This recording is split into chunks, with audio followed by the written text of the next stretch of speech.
ದೆಹಲಿ ಮೈದಾನದಲ್ಲಿ ಕ್ರಿಕೆಟ್ ಕ್ರೀಡಾ ಲೋಕ. ಸಿದ್ದರಾಮಯ್ಯ ಮತ್ತು ವೇಣುಗೋಪಾಲ್ ಜಂಟಿ ಬ್ಯಾಟಿಂಗ್.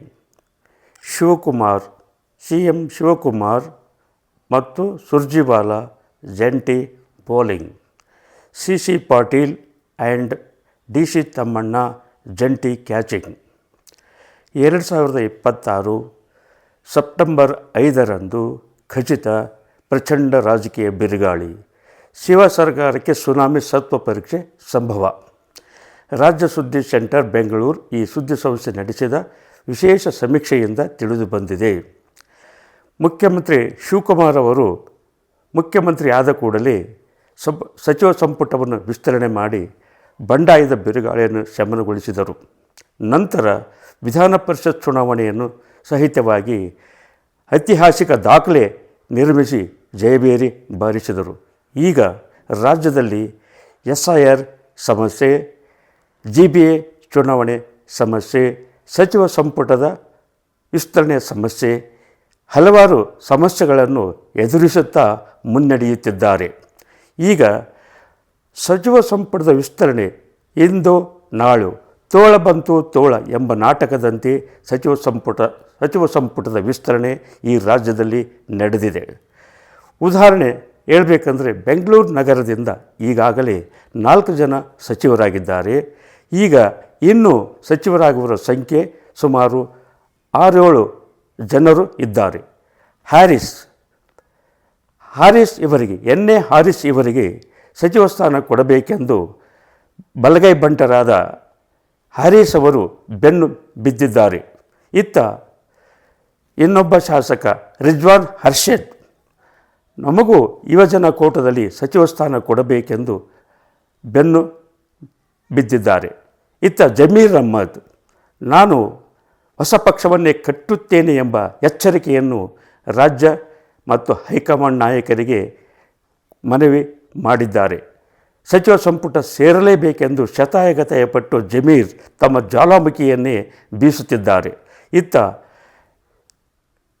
ಪ್ರಿಯಾ ಕೃಷ್ಣ ಒಕ್ಕಲಿಗರ ಕೋಟದಲ್ಲಿ ಸಚಿವ ಸ್ಥಾನವನ್ನು ಕೇಳ್ತಾ ಇದ್ದಾರೆ ಮತ್ತು ಕೃಷ್ಣಪ್ಪ ಇವರು ಸುಮ್ಮನೆ ಕುಳಿತಿಲ್ಲ. ಆನೇಕಲ್ ಶಾಸಕ SC ಕೋಟಾದಲ್ಲಿ ನಾನು ಸಚಿವನಾಗಬೇಕೆಂದು ಮುಖ್ಯಮಂತ್ರಿ ಶಿವಕುಮಾರ್ ಅವರಲ್ಲಿ ಬೆನ್ನು ಬಿದ್ದಿದ್ದಾರೆ. ಇತ್ತ ಬೆಳಗಾಂ ಜಿಲ್ಲೆಯಿಂದ ಸಹಿತವಾಗಿ ಸುಮಾರು 11ಕ್ಕಿಂತ ಹೆಚ್ಚು ಜನ ಶಾಸಕರು ಸಚಿವ ಸ್ಥಾನವನ್ನು ಕೇಳುತ್ತಿದ್ದಾರೆ. ಈಗಾಗಲೇ ಸತೀಶ್ ಜಾರಕಿಹೊಳಿಯವರು ಸಚಿವ ಸ್ಥಾನವನ್ನು ಅಲಂಕರಿಸಿದ್ದಾರೆ. ಲಕ್ಷ್ಮಣ ಸವದಿ ನನಗೆ ಸಚಿವ ಸ್ಥಾನ ಕೊಡ್ತೀವಂತ ಕರೆದುಕೊಂಡು ಬಂದಿದ್ದೀರಿ, ನನಗೆ ಸಚಿವ ಸ್ಥಾನ ಕೊಡಲೇಬೇಕೆಂದು ಹಠ ಹಿಡಿದಿದ್ದಾರೆ.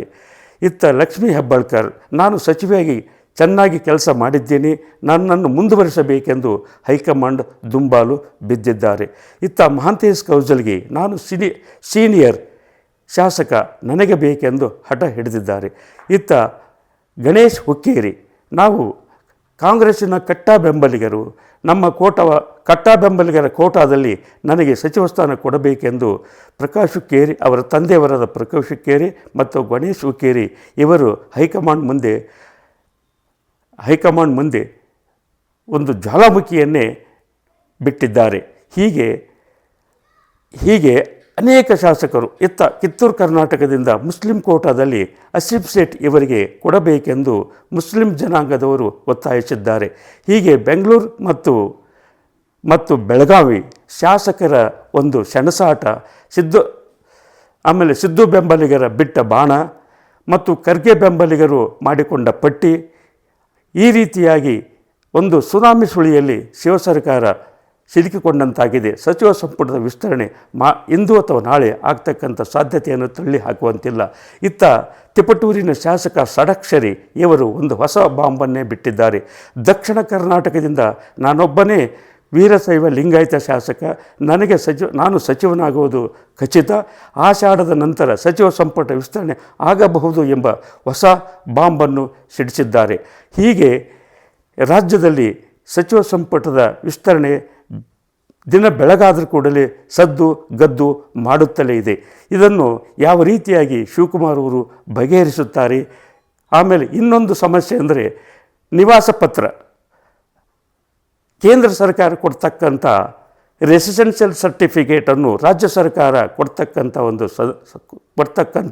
ಒಂದು ಆದೇಶ ಇದು ರಾಜ್ಯ ಸರ್ಕಾರಕ್ಕೆ ಮುಳುವಾಗ್ತಕ್ಕಂಥ ಸಾಧ್ಯತೆ ಹೆಚ್ಚಾಗಿದೆ. ಹೀಗಾಗಲೇ ಕೇಂದ್ರ ಸರ್ಕಾರ ಈ ಬಗ್ಗೆ ಗಂಭೀರ ಚಿಂತನೆ ನಡೆಸಿದ್ದು ಯಾವ ರೀತಿಯಾದ ಒಂದು ಕ್ರಮವನ್ನು ಕೇಂದ್ರ ಸರ್ಕಾರ ತೆಗೆದುಕೊಳ್ಳುತ್ತದೆ, ಹಾಗೆ ಯಡಿಯೂರಪ್ಪನವರು ಸಹಿತವಾಗಿ ಯಾವ ರೀತಿಯಾಗಿ ಬಂಡಾಯದ ಬಿರುಗಾಳಿಯನ್ನು ಬೀಸುತ್ತಿದ್ದಾರೆ, ಆಮೇಲೆ ಸಿದ್ದರಾಮಯ್ಯನವರು ಯಾವ ರೀತಿಯಾದ ನಡೆಯನ್ನು ಯಾವ ನಡೆಯತ್ತ ಹೋಗುತ್ತಿದ್ದಾರೆ ಅಲ್ಲದೆ ಈಗ ಬಿ ಜೆ ಪಿಯಲ್ಲಿ ಹಲವಾರು ಗುಂಪುಗಳು ಆಗಿದ್ದು, ಈ ವಿಶೇಷ ಎಂದರೆ ವಿಧಾನ ಪರಿಷತ್ ಚುನಾವಣೆಗಿಂತ ಮುಂಚೆ ನಮ್ಮ ರಾಜ್ಯ ಸುದ್ದಿ ಸೆಂಟರ್ 5ರಿಂದ 9 ಅಡ್ಡ ಮತದಾನ ಖಚಿತ ಎಂದು ಒಂದು ವರದಿಯನ್ನು ನೀಡಿತು. ಅದೇ ರೀತಿಯಾಗಿ 9ಕ್ಕಿಂತ ಹೆಚ್ಚು ಜನ ಶಾಸಕರು ಅಡ್ಡ ಮತದಾನವನ್ನು ಮಾಡಿದರು. ಈಗ ಈ ರಾಜ್ಯ ಸರ್ಕಾರಕ್ಕೆ ಕೊಡ್ತಕ್ಕಂಥ ಒಂದು ಸಮೀಕ್ಷಾ ವರದಿ ಏನೆಂದರೆ, ಅಪಾಯದ ಅಂಚಿನಲ್ಲಿ ಶಿವ ಸರ್ಕಾರ ಸಿಲುಕಿದೆ.